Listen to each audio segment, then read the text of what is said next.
Aí eu procurei emprego de jornal. Naquela época a gente procurava era jornal, né? E aí no jornal tinha vaga, corretor de imóveis. A primeira vaga que eu achei, eu ofereci um salário, perspectiva salarial de R$6.000. Era perspectiva, eu só olhei os 6, né? Eu ganhava 1.000, pensei 6 vezes mais do que eu ganho. Mas era perspectiva, não tem salário corretor, né? Eu fui descobrir isso só na hora. E era MyBroker, tava começando. A imobiliária que eu me tornei um dos donos muitos anos depois, né? Mas a música em si, pra se tocar e tornar nacionalmente, não teve um centavo de investimento. Onde vocês imaginam o Legendários daqui 5, 10 anos? Vai passar? Veio pra ficar?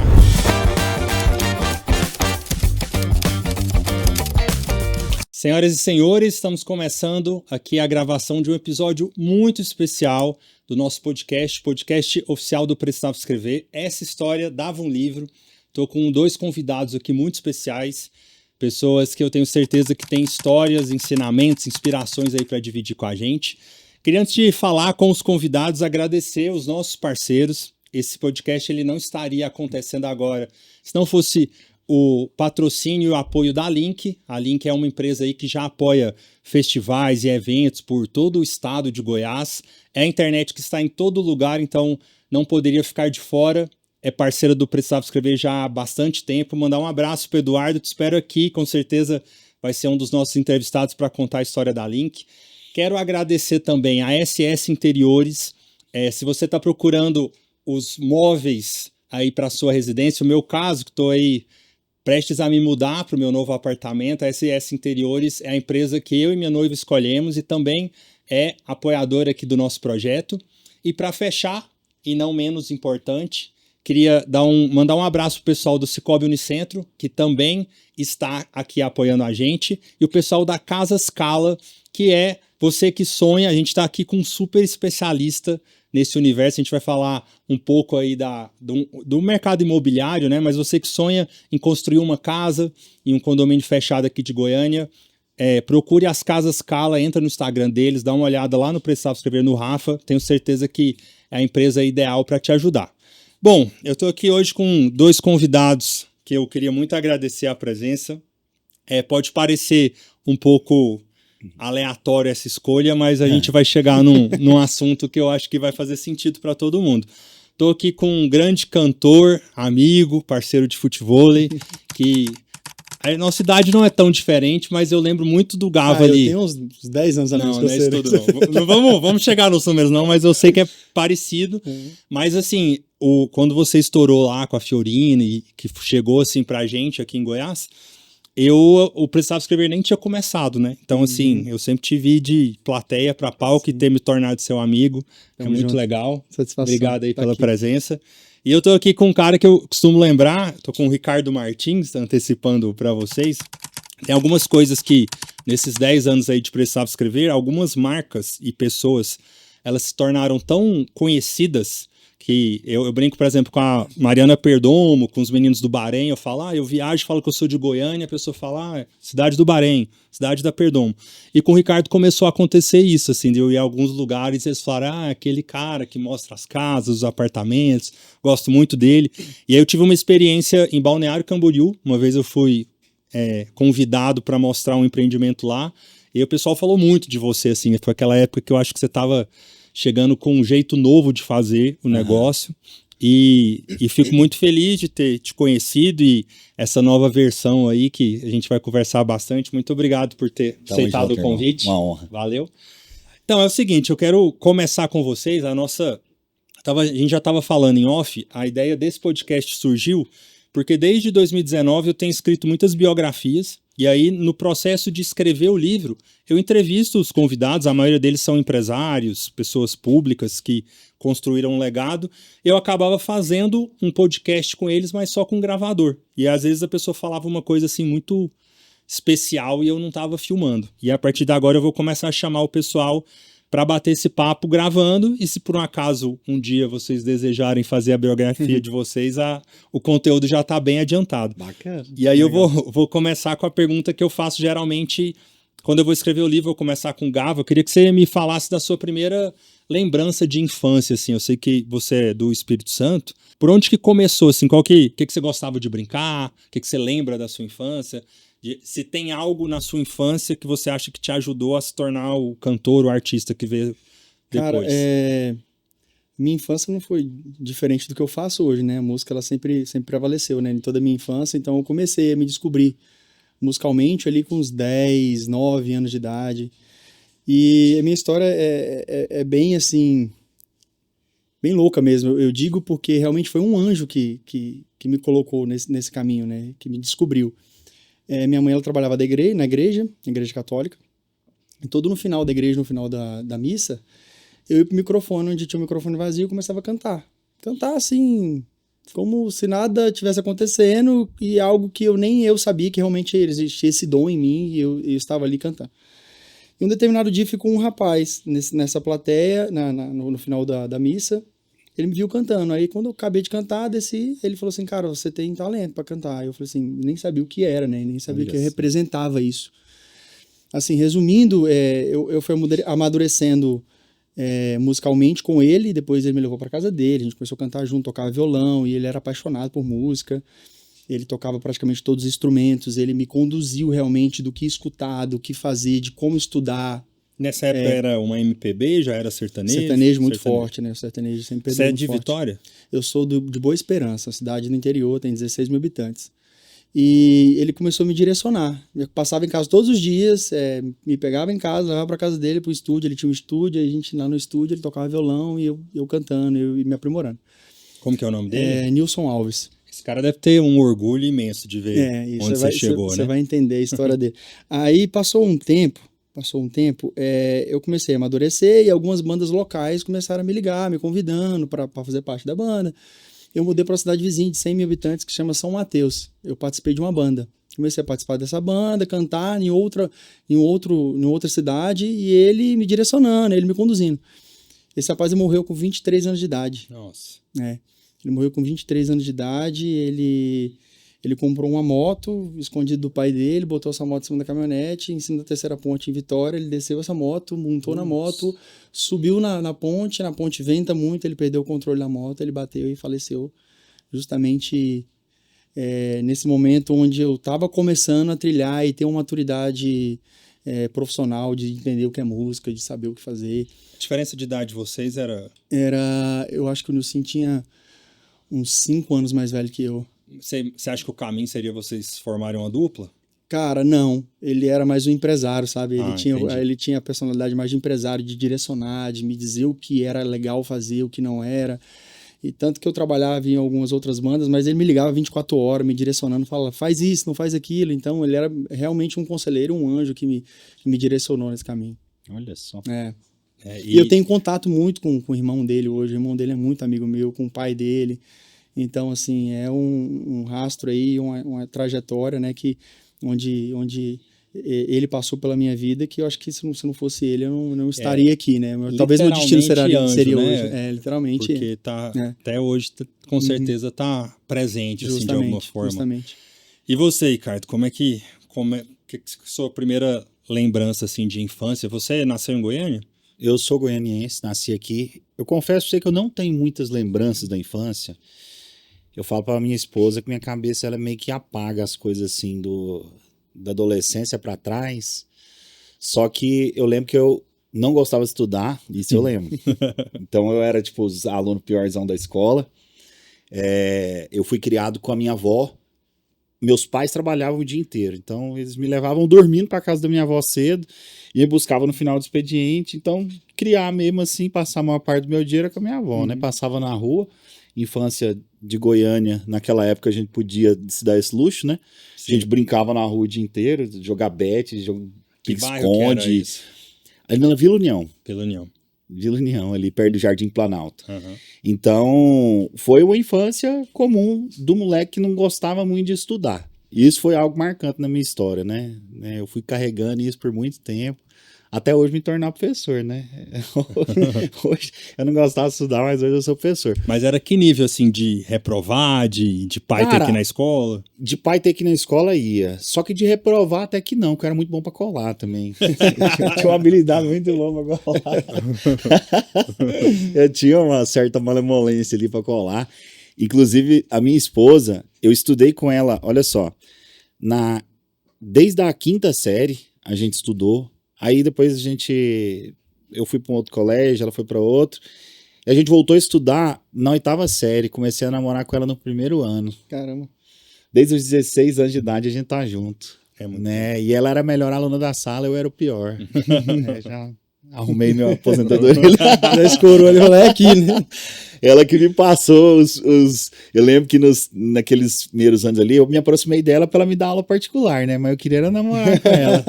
Aí a gente acabou namorando e estamos juntos aí até hoje, 23 anos juntos. E doideira, né? questão de brincadeira, assim, esporte, você era do futebol, Eu era dos você nerd, falou do cara. bet, Jogava Brincava. bet também, mas é mais Mas o futebol, negócio era né? mais videogame, cara. Videogame. Nunca fui do futebol. Sério? Tristeza do meu pai. Meu pai amava futebol, queria que É. eu fosse um jogador. Eu odiava futebol. É só pra ela andar. cara. Até hoje Só você pela não- passada ele não tem classe de Não jogar. tem, não, mas não tem esse estilo, não. Mas Eu gosta era de assistir, videogame, não, nem de cara. acompanhar. Não, nem de acompanhar. Não é algo que me... Fez parte Assistia... da infância. Eu assistia jogo da Copa, né? Sim. O cara que não gosta de futebol, pelo menos na Copa, ele se junta pra assistir, porque era um negócio legal. Mas qual videogame, você lembra? Cara, Super era... Nintendo, Mega Drive, Era antes do Super Nintendo. Atari. Tivemos Atari, tivemos Super Nintendo, depois fui pros computadores, ficava jogando aquele trem madrugada inteira, jogo online. Então eu era desses nerds. Sim. Fui fazer curso de montagem e manutenção de computador com 12 anos de idade. Eu era a única criança da sala ali, né? Um monte de velho lá, de adulto, eu lá, menino no meio do negócio. Então eu era desse. Eu gostava de informática e internet. Mesmo quando era de escada ainda, né? Sim. Então era Peguei metida essa fase aí. hacker, essas paradas, mexer com Mirk, aquelas coisas, Sim. tudo, ter aqueles canal. Eu falo que o Precisava Escrever, que inicialmente foi um blog, mas eu tive a ideia, assim, a primeira vontade de ser famoso na internet, ter algo que as pessoas acessavam, foi com Fotolog. Não sei se vocês são dessa época. Eu lembro de Fotolog. Fotolog. Eu tinha estudava no Visão, ensino médio, eu tinha um Fotolog. Você tem o seu ainda ativo até relativamente. hoje? Cara, o meu tá ativo até saiu, hoje. depois você dá uma olhada no seu, o meu saiu tem pouco tempo. É. Perdi as fotos, eu achei que eu ia ter as fotos pra sempre, não tá lá mais não. Mas aí, caminhando assim um pouco, quando chegou a fase vestibular, por exemplo, vocês chegaram nessa parte, tentar seguir uma carreira com um diploma, ou vocês já tinham Cara, eu outro fiz um caminho definido? curso técnico de automação industrial, pra você ver. Eu mudei pra cidade vizinha, como eu disse pra vocês. Meu pai falou assim: tu vai, mas tem que estudar, cara. Tem que estudar, né? Não tem como você só ficar cantando e não estudar. Aí a única coisa que eu falei assim: isso aqui é legal pra fazer. Automação industrial. Nunca peguei no diploma, mas eu finalizei, mas não tem diploma, não tem nada. E dali pra frente eu já vim embora pra Goiânia também. Aí Olha as coisas na só, música foram outro destino. Que ano que você veio pra cá? Eu vim em 2011, cara. Seu primeiro sucesso foi a Fiorino? Primeiro sucesso Fiorino. Fiorino foi em que ano? 2012. Então, assim, o tempo aqui em Goiânia, você chegou no ano seguinte É já... isso, já é seguinte. Foi bem rápido, assim, as coisas aconteceram. Foi muito rápido. Nesse primeiro ano você fez barzinho, você Não. cantava não música fiz. dos outros? Não, eu não fiz. Eu vim direcional ao empresário, onde me convidou para vir para cá e montar o projeto. Montei esse projeto com ele, cheguei em setembro de 2011, eu gravei o projeto que é realmente a Fiorino, que foi um single que a gente soltou. Uhum. Foi em fevereiro de 2012, ela estourou em abril. Foi muito Você lembra a rápido. primeira vez que você escutou a música? Lembro. Você falou, achei meu sucesso ou não pareceu um sucesso? Cara, assim, é um choque, né, assim, pra mim foi um choque. Eu morava na T1 ali, quase em frente ao Buena Vista, Shopping Buena Vista ali. Eu almoçava na padaria, né, eu não tinha dinheiro pra comer, assim, eu almoçava na padaria onde o prato era R$ 9,90. Aí eu comecei a comer lá todos os dias, aí o rapaz falou: o que você é? Você vem aqui todo dia? Eu falei: cara, eu sou cantor, tal, sou do Espírito Santo, vim pra cá. Ah, que legal, tal, beleza. Aí, depois de um tempo, eu sentado na padaria, minha música passou tocando no carro. Eu falei: cara, essa música é minha. Ele: sua? Essa música é minha, pô. Aí ele não acreditou que a música era minha. Aí depois passou um tempo a mais, devido ao decorrer da agenda, eu não continuei frequentando o restaurante por conta da agenda, correria, gravação e tal. Aí depois eu voltei lá e falou: realmente você falou que a música era sua, né? Aí assimilou a imagem, a música e tal. Onde que é aquele lugar do clipe? Cara, você tá num palco? aquele clipe ele foi usado para gravar algumas músicas de outro artista, que era do mesmo escritório. Eu tava no dia, o empresário viu o engate, ele falou assim: cara, vamos fazer o clipe também dessa música que a gente tá gravando. A gente nem tinha um áudio direito, era tipo um MP3zinho, sem produção, sem nada, sabe? Sobe lá no palco, aproveita, canta e a gente vai soltar. Uma semana depois a música foi, tipo, na época, YouTube, era coisa de 5 mil visualizações, já era absurdo, né? Então Sim. a gente já viu, já que a música já tava...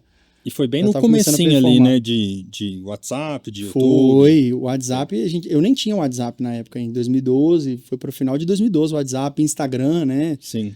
Foi Acho que o Orkut nessa época era muito forte. Era muito forte o Orkut. Ela estourou então porque pegou mesmo, não foi porque foi bancada esse Não estouro, foi não. bancada. Porque hoje tem muito disso, né? É Muito, normal, os muito, caras bancam o estouro de uma música. Muito. Hoje o investimento é muito alto, né?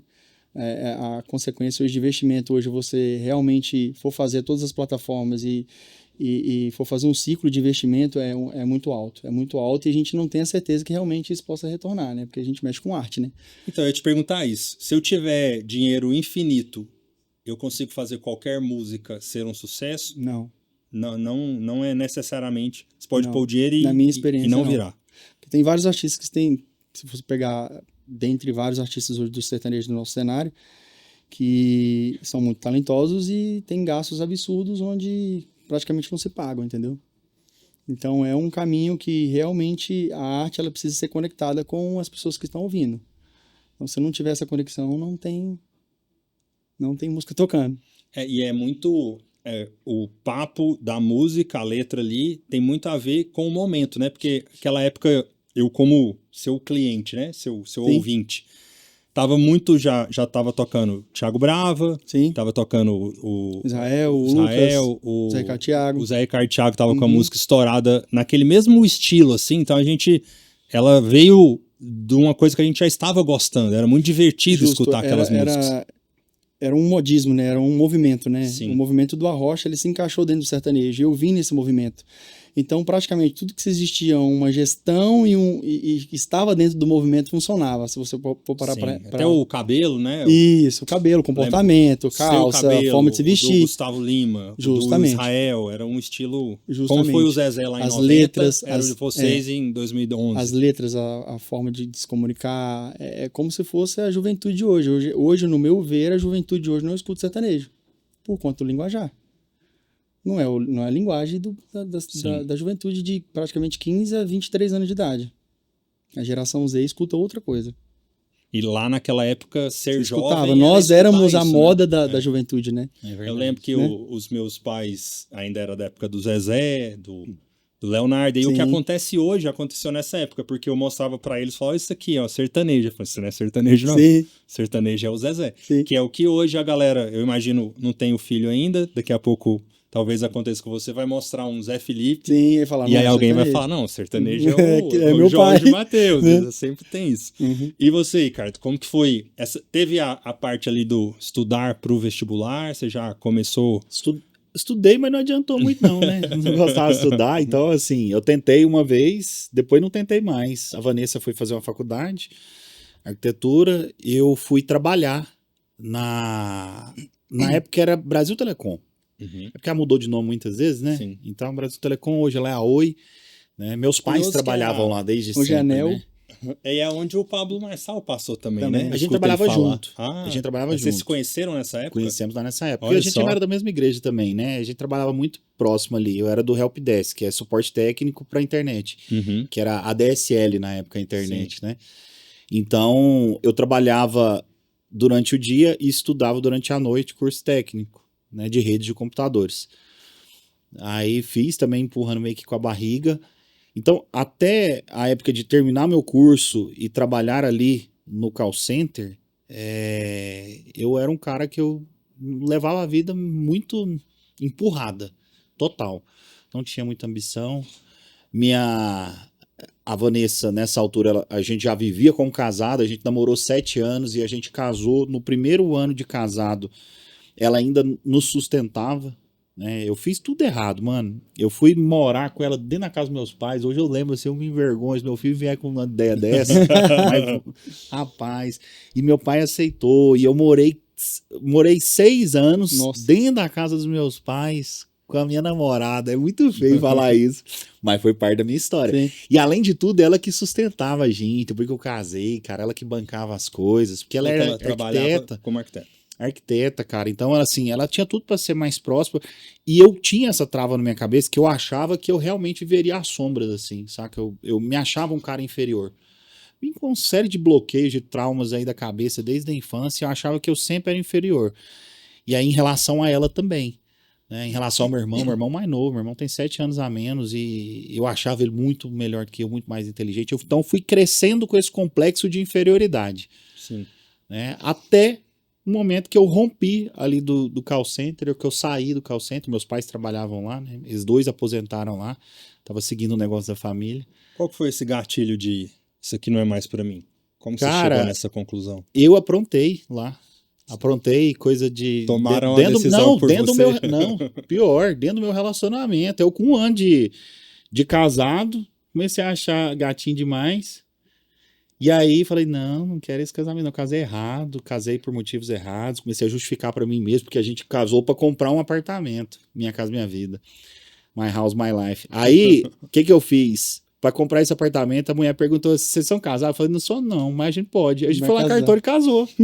Simples assim, sem nada. E isso na minha cabeça era uma justificativa pra dizer que eu casei errado.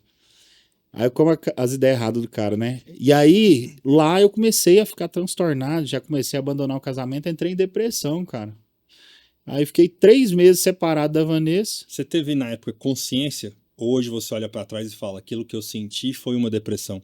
Mas na época você sabia que você estava deprimido?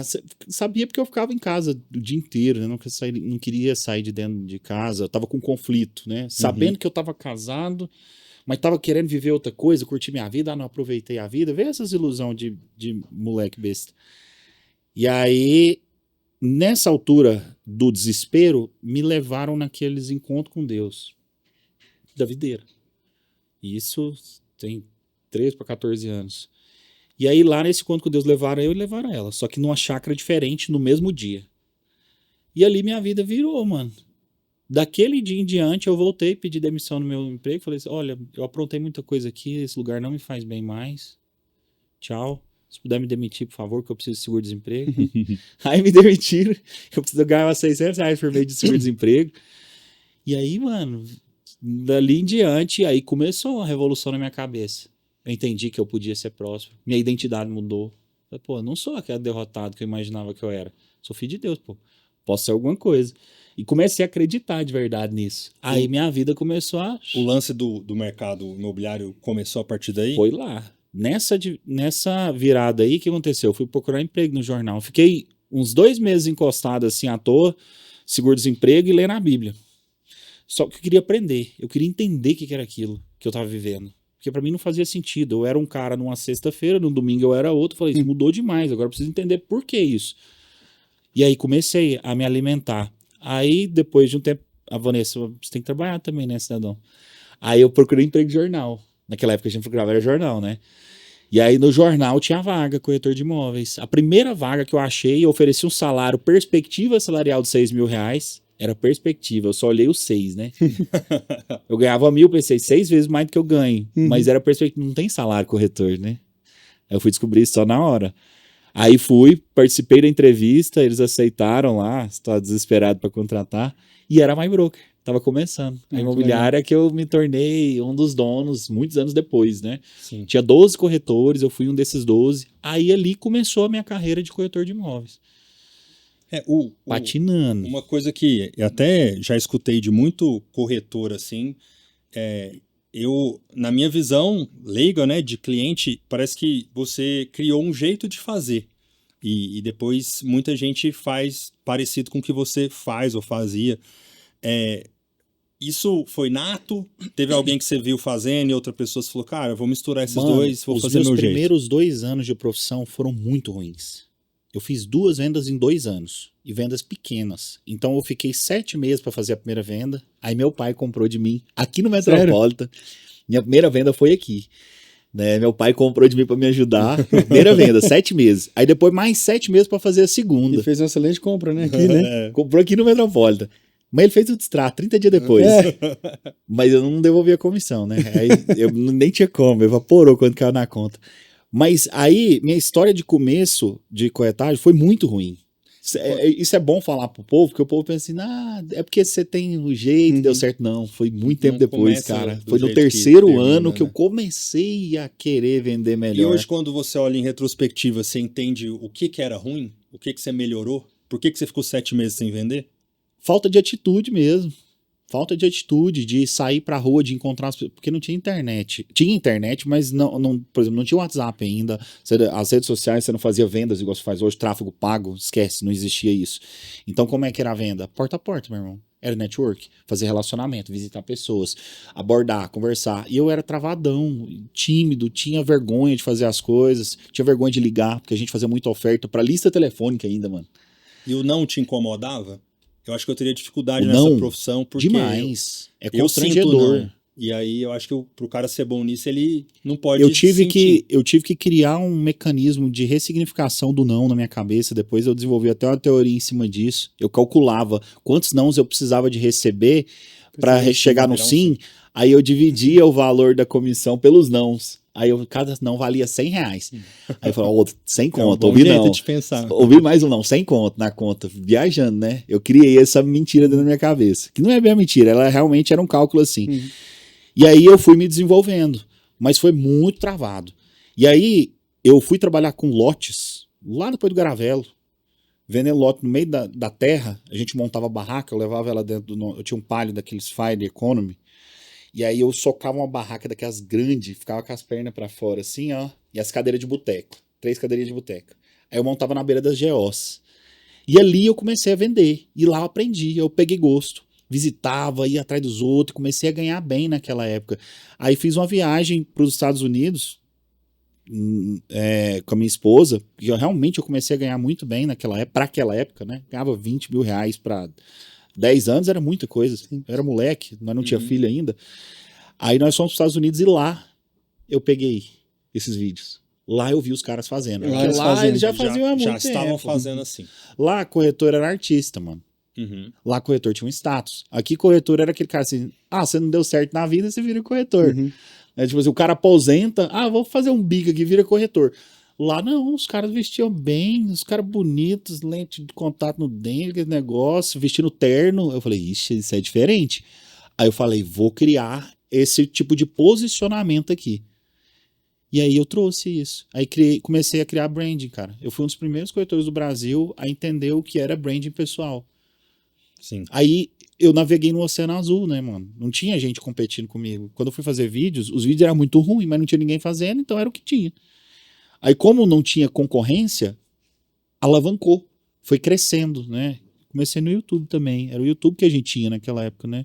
Vamos parar a história do Ricardo aqui. Tô equalizando vocês dois. Eu acho que vocês estão mais ou menos no mesmo momento que é o auge, ou talvez o primeiro auge dos dois, assim. Quando estourou a Fiorino, como você se sentiu? Você deu uma viajada? Você se perdeu? Você conseguiu manter o foco?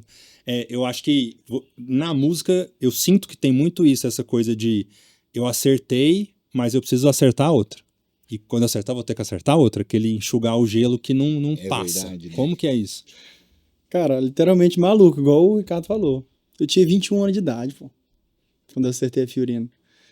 Então eu tinha procura do Brasil inteiro praticamente, né? Eu tocava no Brasil inteiro, tinha todas as propostas do mundo, né? Eu tinha crédito sem nenhum real no bolso. Se eu quisesse entrar na loja de carro ali, eu saía com o carro sem um puto no bolso. Então, minha vida virou uma loucura, assim, de provar de tudo da vida. Eu só não usei droga nessa vida, porque o resto... Solteiro? De mulher, de loucura, de solteiro, né? Era solteiro, tinha 21 anos de idade. E vivi uma vida realmente ilusória, né?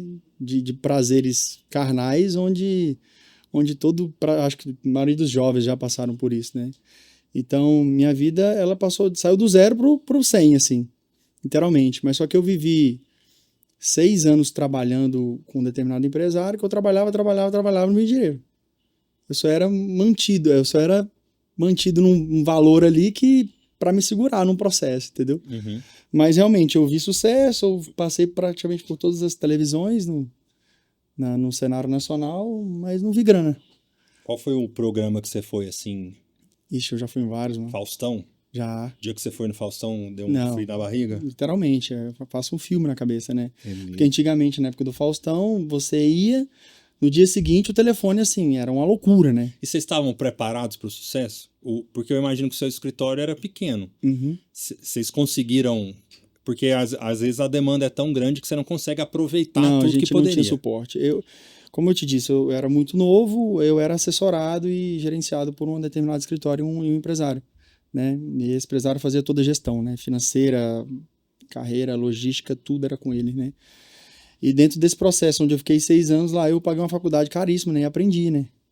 De que forma eu faria meu negócio. Hoje eu tenho meu negócio, só resumindo, de lá para cá, eu tenho meu negócio hoje com... Sim. Eu E faço gestão. era o formato naquela época, né? É. Sim. Todos estavam num escritório. Sim. E hoje, para você entender, os escritórios hoje praticamente se dissiparam, né? Hoje, os escritórios hoje são donos, são artistas que são donos, né? Aham. Então, retornando para aquela época, literalmente eu tinha fama, eu tinha Tava visibilidade, falando do Faustão. né? Camarim do Faustão, como é que foi? Cara, que loucura aquilo, né? Entrei no Faustão, na segunda-feira o telefone, assim, é uma loucura de contratar. Hoje não é isso, né? Porque a televisão hoje não traz essa compra imediata. Hoje você aparecer no Faustão no dia seguinte, irmão, você não dava conta de atender o telefone, não. Às vezes eu tenho dificuldade, você vai explicar para um menino de 10, de 15 anos o que era o Faustão, isso é papo de velho, né? A gente entrega a nossa idade aqui, mas eu acho que não existe nada hoje, porque dissipou tanto a audiência que parece que não tem nada hoje que seja tão forte igual era o Faustão nessa literalmente. época. Pra falar, é como se você hoje fosse em tal coisa. Eu acho que como se não você tem tivesse comparação. viralizado um vídeo Mas eu acho que gigantesco, nem nem assim, né? Sabe por quê? Porque, literalmente, quando você participava no domingo do Faustão, na segunda-feira o seu comercial não dava conta de atender o telefone. Era absurdamente, assim, literalmente convertia venda, assim, absurdo, sabe? Doido, né? Participou do Faustão. No dia seguinte, você pode botar 3, 4, 5 pessoas para atender o call center, que não dá conta, não. E nessa época existia um investimento para ser convidado? Aí como a minha música já estava estourada, né? Eu já tinha uma assessoria de imprensa, né? Eu já tinha umas pessoas que me davam suporte ali, onde já tinha um investimento. Mas a música em si, para se tocar e tornar nacionalmente, não teve um centavo de investimento. Olha só. Nessa época era rádio. Nada. Começando no YouTube. Eu despontei no YouTube, né? O YouTube ela foi uma loucura, assim, de visualizações. Aí depois a gente começou a trabalhar rádio depois. Consequentemente, as rádios tinham que tocar, porque estava estourado, né? E como que é o processo de... Essa que deu, vamos começar a trabalhar a próxima? Deve ser difícil isso. Cara, é uma briga maluca isso. Os artistas vivem isso aí insanamente todos os dias, né? De realmente... Estourou uma música e qual vai ser a próxima música? O que vai dar certo em próxima música, né? E vive uma loucura, assim, de uma dopamina, um êxtase muito grande. Daqui a pouco você tá lá em cima, daqui a pouco você vem aqui para baixo, começa a observar um cenário onde você precisa realmente voltar pros números. Hoje eu literalmente falo para as pessoas e falo interno do showbiz, hoje eu não brigo por esse número. Eu não trabalho esse número. Porque realmente é um número onde você faz parte por ele e não tem uma solidez. Você vive sempre em montanha-russa, né? Hoje eu trabalho uma carreira onde tem uma entrega muito bem feita, onde tem uma entrega com muita responsabilidade, então eu prezo muito por isso, né? Eu prezo muito pelo processo e não pela só realmente a música, sabe? E o hit, ele hoje dura cada vez menos tempo, né? Menos. E cada dia as pessoas A Fiorino fez sucesso por anos. Tocou, vamos colocar 1 ano e meio, né? Se perdurou. Hoje uma música... 2 meses, o povo já ia enjoar. Ainda mais aquele tipo de música que eu acho que hoje o prazo de validade ainda mais curto, né? Bem mais curto. Não é uma música que... Bem mais curto. E você, Ricardo, quando que você percebeu assim, falou, cara, eu acertei, assim, acertei o que eu sou bom, essa aqui é a minha praia e o Brasil inteiro me conhece. Cara, quando eu comecei a produzir vídeos imobiliários, que começou a dar certo, ainda no YouTube, a My Broker me fez um convite para voltar. Eu tinha saído dela e aí eles me fizeram um convite para voltar. Eu voltei como sócio. Nisso eu tinha liberdade para produzir só conteúdo. Eu tinha uma operação que vendia, tinha 60 corretores nessa altura do campeonato, uma loja. Então os corretores vendiam, então eu tinha liberdade para sair só produzindo conteúdo. Então eu fiquei muito livre. E aí isso me permitiu crescer ainda mais. Aí entrei no Instagram, Facebook naquela época. Aí comecei o Instagram deu uma alavancada muito boa, eu criei uma abordagem diferente de vender. As pessoas estavam acostumadas com uma venda muito direta, falando, essa casa é assim, assim, assado, tantos metros quadrados e isso, e fazia uma proposta. Eu não, eu criava uma narrativa em cima do imóvel e fazia seu entretenimento. Então a galera começou a assistir porque era gostoso. Eu assistia seus vídeos e eu não tinha grana para comprar aquela casa, eu não tava procurando uma casa, mas era bom de ver. Total. Então, assim, a ideia era essa, é criar o tal do infotenimento, né? Então, eu criava entretenimento, mas ia vendendo ali nas entrelinhas. E começou a dar muito certo, E a começou a galera viralizar. que ficava no backdrop ali, nos bastidores vendendo, você tinha uma comissão nessa venda? Isso, aí eu já era sócio da empresa, então eu Tá. pegava já um percentual de cada venda que acontecia. Uhum. Aí, Então depois você já não fazia mais a venda direta? Não, eu parei Já de atender. passava para os Aí eu corretores. atendia algumas pessoas específicas, quando era algum artista Sim, que entendi. via, alguma E coisa como- assim, eu ia atendendo. Como o seu negócio demandava criatividade, quanto mais livre, melhor, né? Você tinha Nossa, liberdade. cara, eles me deram liberdade total. Lá a gente teve uma sociedade muito boa. Nós éramos 4 sócios da marca, né? Então foi muito bom. Fui sócio deles até 2 anos atrás. Nós saímos de uma loja quando eu entrei. Quando eu saí, vendi operação, tinha 46 lojas. 46 imobiliárias, fora incorporador e outras coisas. Então, a minha imagem, ela foi crescendo muito mais que a empresa. Foi uma estratégia também. Eu falei assim, eu preciso, de alguma forma, me garantir aqui dentro. Eu preciso ter percentuais maiores aqui dentro. Aí eu comecei a entregar e crescer minha autoridade para que eles fossem meio que obrigados a Sim. me remunerar com percentuais. Aí eu fui comprando. E a Quando eu estratégia saí, eu sempre tinha... foi de vender ou veio depois dessa ideia? Não, era... Eu foquei em criar posicionamento. A venda era uma consequência. A venda viria. Eu não estava preocupado em vender. Acho que ele perguntou sobre a empresa. Sair, tá. vender a sua parte da empresa no futuro. Já tinha 4 anos que eu estava com isso na cabeça e no coração. Deus já tinha colocado no meu coração que eu precisava sair. Foi uma decisão difícil, muito difícil. A ver depois do Legendários. A gente tá chegando na hora de falar do Legendários sim. aqui, mas foi naquela época, quando eu participei, que me veio no coração assim, eu tomei a decisão abrupta. Aí tive que aprender tudo de novo, né? Tem 2 anos que eu tô vivendo totalmente outra coisa. Mas antes disso ainda teve TikTok, essas coisas, né? Se você ainda estivesse nessa situação de 2, 3 anos, você acha que se você fizesse do jeito que você fazia naquela época, ainda funciona hoje ou você já teria que ter reinventado, criado outra coisa? Ou aquele formato ainda é um formato... Não, aquele formato ele já ficou comum. Já é o que Não é que ele não que funciona. a galera faz. Só que antes era mais fácil porque a mesma coisa. Eu sempre fui ficando um passo à frente. Então não tinha muita concorrência. Só que aí eu resolvi também treinar pessoas, né? Sim. Foi parte da minha estratégia de crescimento da empresa. Eu fundei uma escola que eu treinava corretores. Hoje eu tenho 17 mil alunos, que são corretores, fora os que não são matriculados, né? E eu ensinei essa turma a fazer isso. Então eu criei uma massa de pessoas que reproduzem o que eu fazia. E aí eu saí abrindo lojas com essas pessoas que eram meus alunos, entendeu? Eu criava alunos no Brasil inteiro, eu treinava os caras, eu abria uma loja na cidade dele e contratava eles. Então eu ganhava dinheiro com eles como alunos e ganhava dinheiro com eles como empresa. Né? Aí a gente foi crescendo cada vez mais. Esse dom de venda, você considera que quantos por cento é nato, quantos por cento é treinável? Mano, no meu caso, é difícil falar que é 100%, mas é quase 100% treino. Porque eu era muito travado, cara. Tanto que foram os 3 primeiros anos praticamente uma negação. Só que aí eu comecei a estudar. Eu comecei de fato a estudar sobre programação neurolinguística, sobre persuasão, tudo quanto é livro de persuasão, de vendas, que eu pudesse ler, eu lia. Naquela época não tinha tantos cursos online. Curso online é coisa de poucos anos pra cá. Então o que era o meu recurso? É livro. Então eu comecei a ler, mano. Comecei a ler e aprender e ensinar. Aí quanto mais eu ensinava, melhor eu ficava para vender, cara. Foi impressionante. Aí me tornei destaque, mas o boom mesmo aconteceu foi no TikTok. TikTok eu ganhei 100 mil seguidores no primeiro mês. Porque o formato que você fazia já era o formato do TikTok antes dele existir, né? Quando ele começou a existir, encaixou igual uma luva. E teve uma alavancagem também que foi a pandemia. Sim. Tava todo mundo em casa. Eu não podia com uma casa legal. Eu não podia chegar com um método de venda tradicional. O cara achando que o mundo tá acabando, eu vou chegar a oferecer alguma coisa para ele. Eu pensei, vou oferecer entretenimento. Então eu mostrava as casas de um jeito descontraído, gostoso.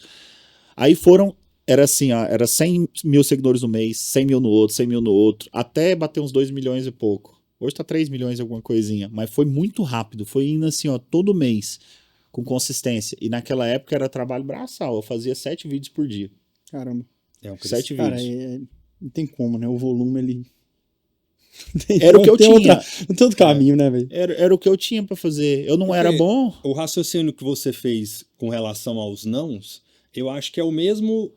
Claro, você tem que ter uma qualidade nos vídeos. Sim. Mas se você posta 20 Tem e como, um não. viraliza, Tem como. se você posta Não, 100, não a é chance... que um que a vai viralizar, qualidade vai de pegando 200 não vai também. viralizar. Você Mas entende que a tem volume. qualidade também ela vai melhorando quando você faz? Sim. Você vai repetindo.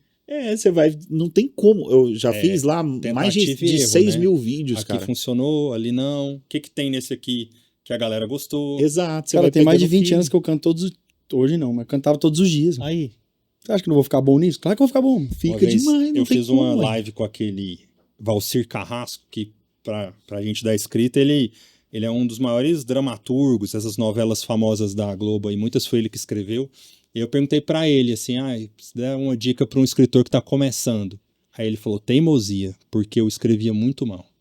É Eu isso, escrevia cara. muito mal, depois eu comecei a escrever mais ou menos, depois eu escrevi a ser bom, e hoje eu sou ótimo. Mas se você pegar os meus primeiros textos, eu leio hoje e sinto vergonha, que é o que você falou também, né? No total. começo não era bom. Terrível. Não, e o bom é que eu deixei. A internet, ela permite isso, né? Então tem o histórico lá. Né? Tá lá. Se você puxar há 7, 8 anos, tá terrível. Até minha cara é outra. A gente até citou ele aqui, o Pablo também às vezes posta uns vídeos, a Virgínia, essa galera que hoje é muito grande, posta aquele primeiro vídeo, segundo vídeo, aí você fala, cara, esse povo, eles foram corajosos, porque não tava bom ali no começo. Não, de jeito nenhum. Ô Gava, pra vocês dois agora, né, a gente chegou no auge, tô tentando desenhar aqui um roteiro de um livro com vocês, ou de um filme. Quando foi o fundo do poço, assim? Quando foi a hora que vocês falaram, putz, aqui tá difícil, aqui... ou pensou em desistir, ou teve que mudar tudo? Teve algum momento, assim, na carreira ou na história pessoal que, se eu fosse escrever um livro de vocês, qual que seria o fundo do poço, assim, o momento que precisou de uma reviravolta? Cara, quando eu saí desse escritório de 6 anos, que eu vim pra cá direcionava a ele, eu montei minha operação só, né? Só minha. Ali eu passei aperto. Passei aperto que eu tinha 16 funcionários, todos os 16 funcionários foram mandados embora, eu tinha que acertar todos os funcionários, eu tive que aprender realmente na marra. Eu achava que eu sabia operar, né? Eu achava que eu sabia fazer.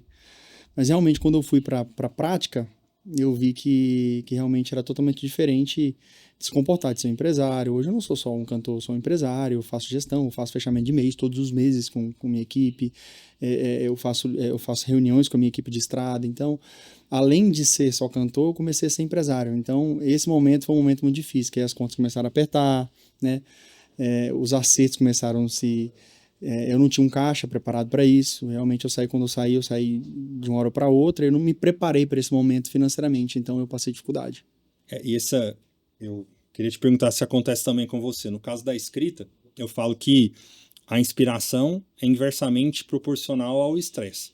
E aí, quanto mais empresário você é, menos artista. Essa balança é muito difícil, porque a gente precisa criar, a gente precisa estar inspirado, precisa estar feliz. Acho que com o Ricardo também acontece isso ali na parte da criação, mas a parte do pagamento, do prolabore, do funcionário. Teve uma época do Precisava Escrever que eu tinha 5 lojas físicas. Eu imaginava que o Precisava Escrever ia virar uma imaginário, assim. Eu falava, cara, imaginava uma loja de decoração com frases minhas, legal.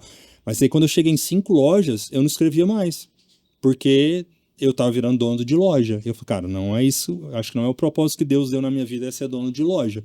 Tem muita gente aí que é muito feliz sendo, não é pra mim. E aí hoje eu não tenho nenhuma mais. Pra você é difícil, assim, dá pra ligar a chave artista e a chave empresário? Não dá. Literalmente, quando o artista ele passa a ser empresário e passa a ver números, ele esquece a parte criativa. Literalmente. Aconteceu comigo e acontece até hoje. Quando eu preciso entrar para dentro da empresa e realmente olhar para números, a minha parte criativa ela se desmancha. Preciso reconectar de novo, olhar para mim de novo e entender realmente quem é o Gava. Óbvio que esses processos durante anos me amadureceram, me fizeram chegar aqui, né? Óbvio que eu não sou o mesmo cara que eu era antes. Mas realmente, hoje a parte de empresário, de número, você precisa treinar pessoas para fazer isso aí, porque literalmente se você se dispor a isso, a sua parte criativa ela vai se dissipar. Isso é para todo mundo que mexe com criativo, cara. Sim. Ricardo, o que você, no livro da sua vida, qual que seria o fundo do poço, assim, a hora mais difícil? Cara, o fundo do poço pra mim foi no ponto mais alto da minha carreira. Eu tava muito bem financeiramente, nessa altura já com muitos alunos, sendo chamado para dar palestras no país inteiro. Eu estava vivendo o sonho que eu tinha projetado há muitos anos, já estava com 2 filhos, muito bem sucedido na empresa, muito bem sucedido no mercado, reconhecido, dinheiro vinha igual água. Problema, eu comecei a trabalhar demais, e eu me orgulhava disso, eu dizia que eu era workaholic. O lance é que começou a atropelar coisas que não podiam. Então eu comecei a ficar 15 dias fora de casa todos os meses, em média. Pegava 20 voos por mês, porque a malha aérea daqui é ruim, então tinha que pegar muitos voos. Então eu vivia em aeroporto, comecei a ter um burnout, né? Comecei a estressar demais, comecei a ficar fora de casa. Casamento começou a ruir, como qualquer casamento que você não cuida, ele vai estragando. Meus filhos, então eu fiquei nessa correria durante 3 anos. Meus filhos eram pequenos, cara. Meus filhos têm 10 anos, o Arthur tem 8 anos, a Anne. Então eu perdi quase que metade da infância deles viajando. Então eu era um estranho dentro da minha própria casa, achava que eu podia comprar tudo com dinheiro, então... estamos sentindo falta. Compra um tablet, compra não sei o quê, tamo aí. Você viajava para palestrar? Palestrar e abrir operações da imobiliária. Então eu era requisitado nos lugares. Então trabalhando igual um maluco, me orgulhava de falar que eu trabalhava 14, 15 horas por dia, né? Fim de semana não tinha, férias eu não tinha, meu filho foi tirar as primeiras férias com 7 anos de idade, né? Então assim, eu consegui pegar tudo que Deus me deu e implodir tudo. Então eu novamente me afastei de Deus e me vi novamente naquele mesmo estágio lá quando eu era moleque. Esse casamento não é pra mim não, porque agora eu era bonitão, o povo me assediava, era famoso, era conhecido, tinha dinheiro, qualquer lugar eu tinha qualquer coisa que eu quisesse, e aí isso foi me envenenando, ao ponto de eu falar assim, não, quero separar, não é esse aqui pra mim.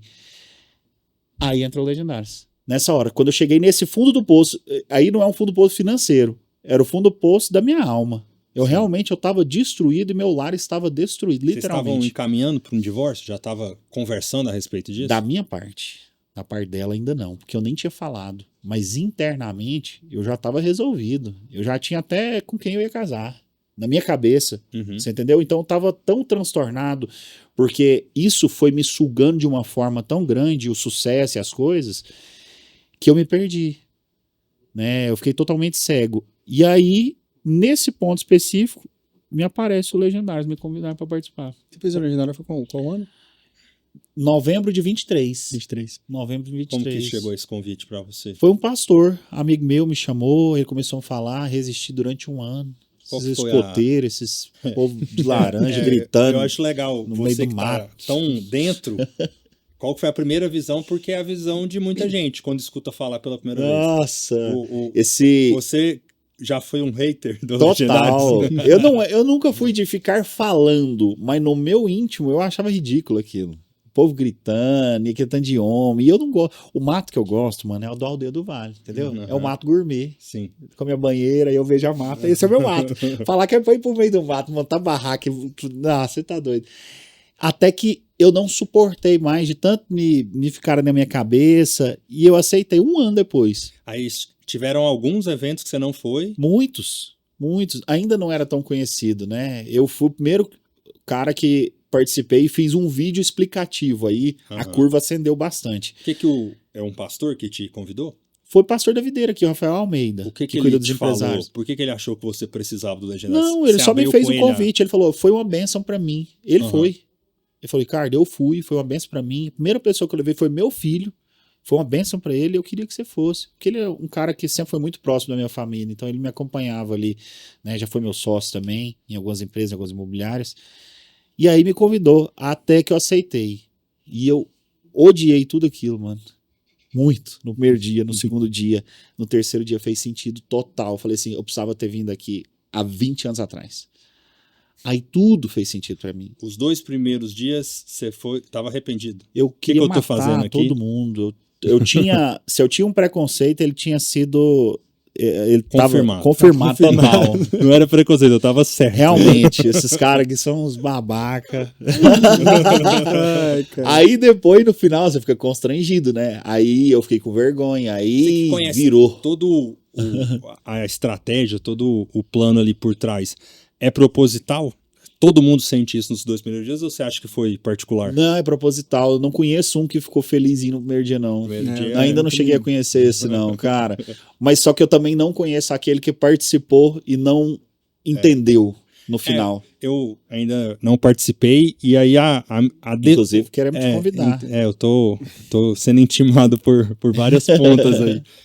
Inclusive, eu fui convidado ia ser uma coincidência, para a turma do Gava, que foi uma turma que participou alguns amigos, o Felipe Araújo, eu acho que foi na mesma, né? Fevereiro desse ano. O Marcelo Albuquerque, do Curta Mais. Tipo, eu ia encontrar uma galera lá e acabei que botei uma culpa aqui num joelho que realmente estava ruim e não fui. Deu uma desculpa, né?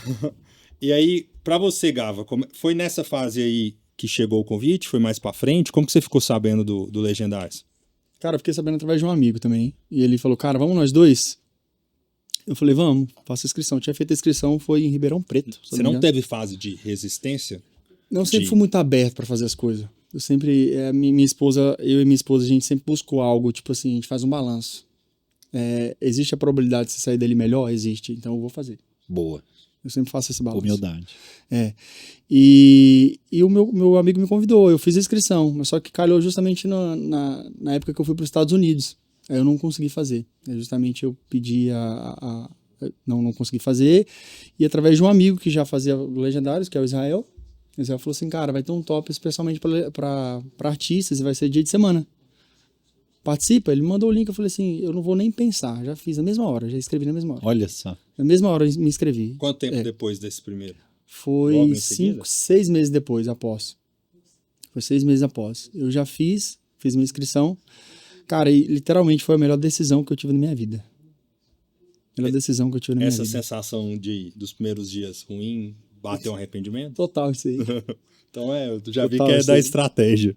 Total isso aí. Tá, então, eu sei que vocês não vão abrir aqui, né? Mas dentro do que a gente pode falar, assim, primeira pergunta que eu tenho, uma defesa que eu sempre, quando eu converso com as pessoas, acho que é uma defesa irrefutável, pelo menos para mim, em relação a Legendários, é que eu não conheço, de verdade, eu não conheço ninguém que fez e não gostou. Quase sempre, alguém tá falando mal, é uma pessoa que não fez. Que não fez. Exato. Aí eu acho um pouco sem sentido. Por que, na opinião de vocês, é tanto... Acho que na sociedade como um todo tá tendo muito essa polarização, mas o Legendários eu acho que ele sofre muito com isso, do amor e ódio. Porque que é tanta gente achando que não é legal e é difícil alguém passar ileso assim, eu não tô nem aí pro Legendário. Ou ele ama, muito, mesmo que ele não tenha ido, cara, é muito legal, é muito bom. E tem gente que fala, nossa, que porcaria, como que o povo faz isso? Por que é tanto amor e ódio nesse projeto? Olha, eu acho que especialmente porque a gente não conta detalhes do que acontece, isso já gera uma certa revolta em quem não tá afim de participar ou tá com algum tipo de receio. Aí o cara começa, como ele não quer participar, é mais fácil para ele denegrir e falar alguma coisa. Fala, como que eu vou participar de algo que eu não sei o que vai acontecer, né? As pessoas já falam, né? Então... Outro ponto, o fato de nós deixarmos aberto que é algo cristão e que tem um custo para participar, muita gente começa a fazer conta de padeiro, né? 1.800 a inscrição, 1.600, versus não sei quanto, nossa, dei tanto dinheiro. Mas é assim, porque não tem noção também do custo da estrutura e de como é que funciona. Então relaciona isso, fé e dinheiro, mas tá vendendo alguma coisa? Mas não é, não tem nada a ver com isso. Existe uma operação ali por trás. Entendeu? Então, eu acho que esses são os principais pontos. O fato do segredo, o fato de ser cristão e de ter um custo para participar. Né? Eu acho que é isso que acaba gerando uma certa revolta. Aí eu consigo hater de todos os níveis. Eu consigo hater que é o cara que tá com a vida lascada mesmo, e o crente que... Você tem os ativos no Instagram? Tem? Hã? Tem os haters ativos no Instagram? O tempo inteiro que diminuiu fala, porque eu criei aquele filtro do... é só seguidor que pode comentar, né? Tá. Aí tem uns caras que são persistentes. Demais. Teve uma época que foi algum artista Alguém muito famoso foi, eu não lembro quem era esposo da VTube, eu acho que era. Aí ele foi. Aí saiu em tudo quanto é mídia. As pessoas começaram a pesquisar legendários, achava quem? Sim, A você. cara minha e da minha esposa. Aí começaram a me atacar. Nessa época que eu mudei os comentários. Começaram a ofender ela, começaram a me ofender, começaram a atacar minha casa assim de uma forma de ameaça. Uhum. Te Agora, incomoda? por quê? Machuca? Você já tá Olha, escaldado. quando começou a atacar minha esposa, foi muito pesado pra mim. Eu tava acostumado a eu apanhar. Uhum. Quando começou a chegar nos meus filhos e na minha esposa, eu falei, opa, isso aqui eu não tô acostumado, não. Aí me incomodou demais. Aí eu fiquei enfurecido. E eu não sou de responder as pessoas, então eu ficava tentado a responder e não adianta. Tu vai responder hater. Então, naquela época me incomodou, realmente. Mas o que falam de mim, isso aí eu vim calejado, né? Durante muito tempo, não foi da noite pro dia, eu viralizei e pronto. Eu vim experimentando isso aos poucos desde a minha época de corretagem, porque os corretores me criticavam, né? Então eu já estava acostumado a ser criticado, mas quando chegou na minha esposa, de fato isso aí me afetou. Então naquela época que foi tenso. Realmente teve muito hater, mas assim como sempre quando há muito hater, foi a época que mais cresceu também. Natural, né? É igual o evangelho, quanto mais perseguição tem, mais ele avança.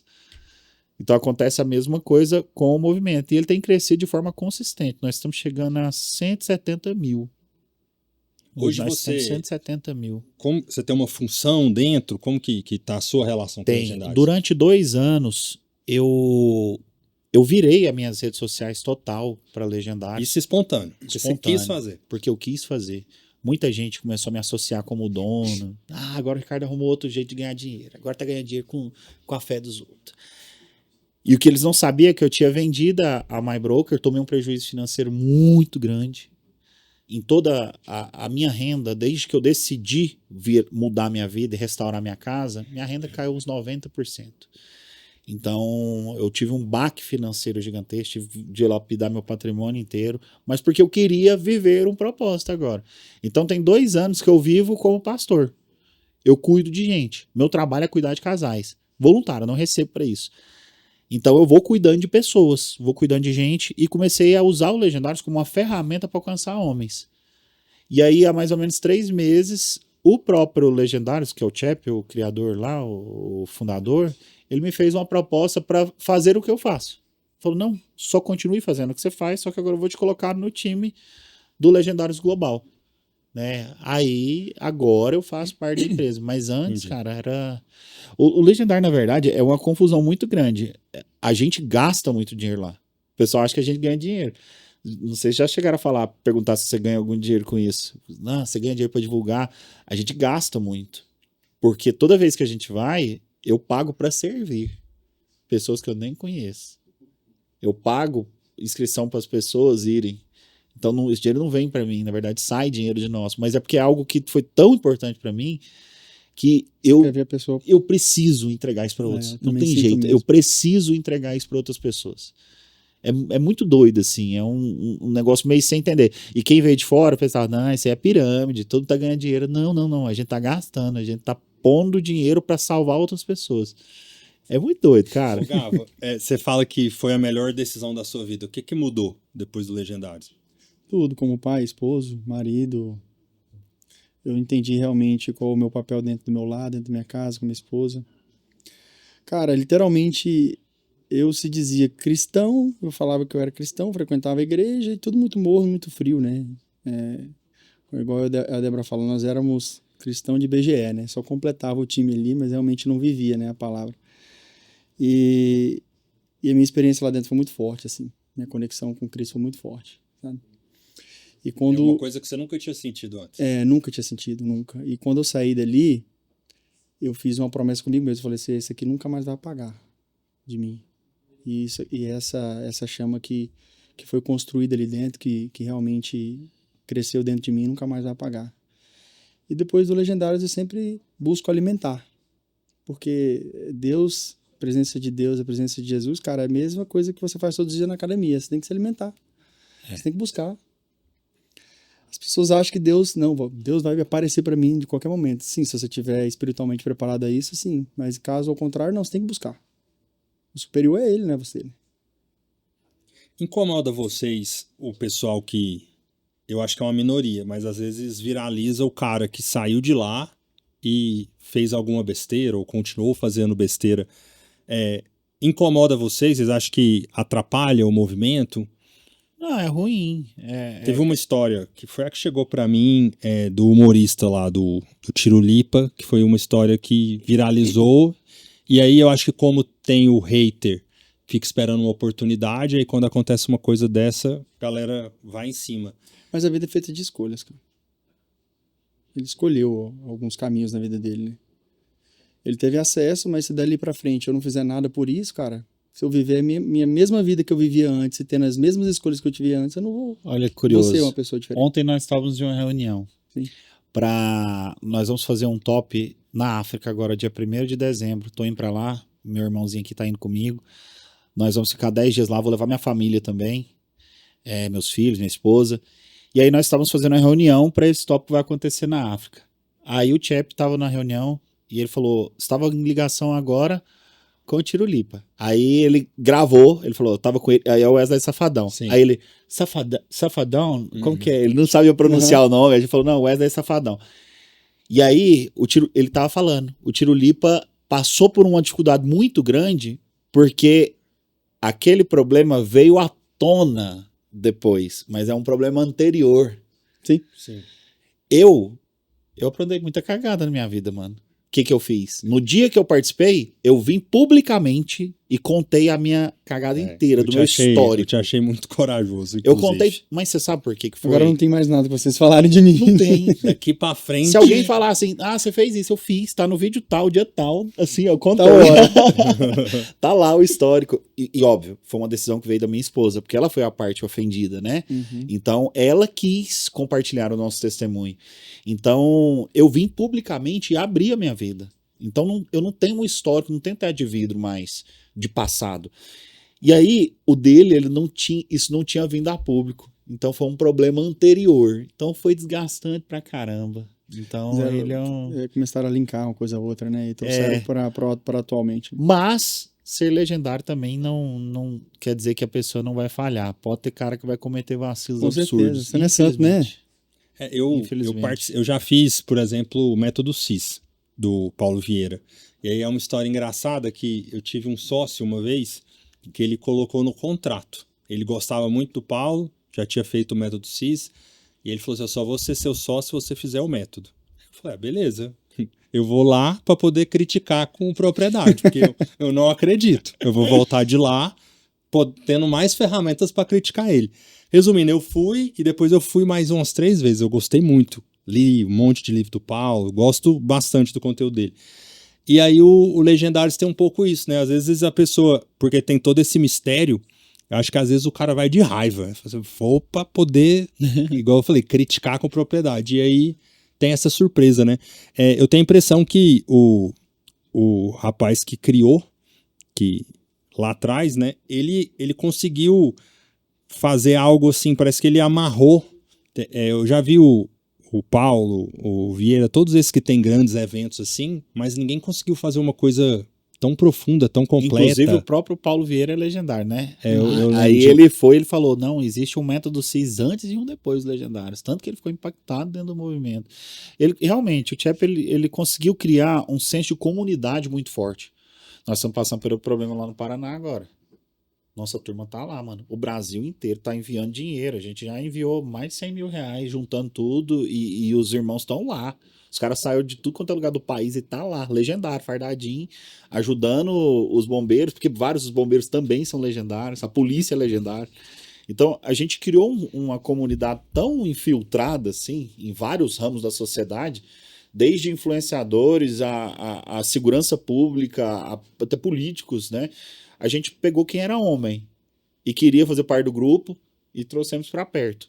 Então, esse senso de pertencimento, as cores, né, o laranja, o grito, que amor, honra e unidade, tudo isso foram elementos que realmente eles foram muito sagazes.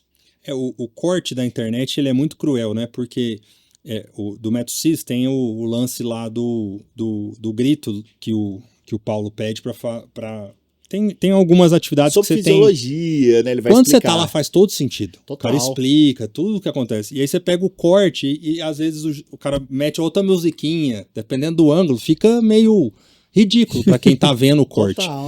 E aí eu acho que o Legendários às vezes sofre com isso, porque o cara que Demais. quer falar mal, hoje é fácil, com o celular o cara consegue pegar um vídeo, botar uma musiquinha, trocar, pegar um... Mas eu acho vocês muito fortes, assim, de manter o propósito. Parece que é um trem, assim, que não sai do trilho, que vocês estão continuando. Onde vocês imaginam o Legendários daqui 5, 10 anos? Vai passar? Veio pra ficar? Olha, qual que é o objetivo? é um movimento. Movimentos podem passar, né? O que vai permanecer eternamente é a igreja, porque Jesus está edificando a igreja. Mas movimentos vêm e vão. Então, enquanto ele for ferramenta, a gente vai estar usando. Mas, quando a gente analisa qual a intenção do grupo, é chegar a 12 milhões de homens, né? Não sei se era nos 10 anos, mas eles têm um número, né? E a próxima intenção deles é cuidar de casais, porque tem, por exemplo, Legendários que é para homem. Tem um outro que é o REM, que é para o casal.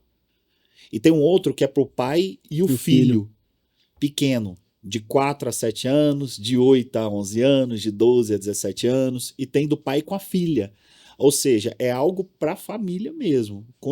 Consertar os relacionamentos dentro da casa é um movimento cristão. Não tem bandeira de igreja. Por exemplo, aqui em Goiânia são acho que umas 5 igrejas que participam da mesma equipe, servindo juntas. Inclusive a Igreja Católica. É muito doido. Eu nunca vi um movimento onde denominações que têm até uma teologia um pouco distante uma da outra trabalharem em equipe juntos. Por quê? Porque lá só fala de Cristo e de família. Então isso é unânime entre todas elas. Então é um negócio que eu nunca vi. Um movimento que une todas as denominações, inclusive a Igreja Católica junto, assim, é a primeira vez que eu vejo, sinceramente, acontecer. É bem interessante. Todos vocês, as pessoas que eu conheço, foram casados. Eu estou noivo. Inclusive mandar um beijo para Evelyn, meu amor, que deve estar assistindo isso agora, que é uma mulher muito especial que hoje eu tenho vontade de conhecer mais sobre o Legendários e viver essa experiência por conta dela, né? Por conta da gente. E às vezes eu penso assim, cara, esses caras fizeram isso já casados e às vezes cometeram erros para depois aprender. Talvez se eu fizer agora, eu vou aprender para começar certo. Com certeza. Para quando a gente casar, o propósito já está alinhado. Faz sentido o meu raciocínio, vocês acham? Total. A gente fez alguns para noivos, a gente já fez para solteiros, já tops inteiros só de solteiros. E algo interessante, eu não sei se você conhece o Mike. Mike é um que trabalha com a Dionesc, essas empresas de multinível. Eu acho que não. Ele me levou lá no seu café conheço um dia. Sim, conheço sim. Claro. Ele me mandou a mensagem ontem. Ricardo, mas vou ser muito sincero, eu acho que eu não preciso participar. Ele te mandou ontem, ele é dentro da minha casa. Eu falei que ele vai, né? Aí eu falei, não é uma questão de você precisar. Nós precisamos de você também. Você entende? Eu conheci ele num evento da Débora. Sim. Porque entenda o seguinte, quem me levou era um pastor que tinha uma vida, um histórico muito bom, cara. A maior parte das pessoas que eu conheço lá dentro tem um histórico de vida muito bom. Eu é que sou a ovelha negra da parada, mano. Aí o problema é que as pessoas começaram a ver na internet, ver a história minha, aí fica relacionando, o cara que cagou a vida inteira agora quer consertar a vida da gente. Não, essa é a minha história. Literalmente, a gente precisa de você, né? Então, na verdade, a maior parte das pessoas que eu conheço que participaram, tava com a vida muito redondinha, cara. Eram homens de Deus, maridos exemplares, pais exemplares, e participaram e disseram que foi algo extraordinário. Entende? Então não é pro cara que tá com a vida degenerada. Tem alguns também. Sim. Mas tem outros que têm uma vida muito correta. E participarem foi uma benção. Então, assim, a minha proposta pro Mike foi essa. Eu falei, cara, não tô dizendo que você precisa, não tô dizendo que você tá com a vida torta. Eu tô dizendo que, às vezes, você vai ser uma pessoa que vai ser necessária para nós, para ajudar, para cooperar com outros. Ele teve coragem de falar, mas eu acho que muita gente pensa. Eu mesmo pensei, assim, às vezes... E aí sou até presunçoso, né? Arrogante, a gente fala, pô, será que eu preciso? Mas, voltando nesse exemplo do Paulo, tem uma história, eu já até contei pro Gava. Tem uma parte lá do método CIS que vai falar de pai e mãe. E aí nessa hora eu pensei, cara, eu vou lanchar, vou beber água. essa parte aí, nota 10. Tipo, meu pai e minha mãe, não tem nada que esse cara vai falar que vai me ajudar em nada. Eles são muito bons e realmente eu acho que eles fizeram um trabalho dentro do humano, assim, perfeito. Mas ele começou a fazer uma atividade lá de regressão que eu lembrei de uma cena que era... Contei isso pro Gávea, eu gosto muito de futebol. E eu lembrei de uma cena, eu com 3 anos de idade eu devia ter, eu era muito criança, sentado na sala de casa assistindo um jogo do Flamengo, e meu pai no quarto dele assistindo o jogo do Flamengo. E aí eu ficava com vontade de chorar e pensando assim, por que meu pai não tá assistindo o jogo comigo? Nós dois estamos vendo o mesmo jogo. E aí saía gol, eu queria dar um abraço nele, eu escutava ele comemorando, eu comemorava de cá.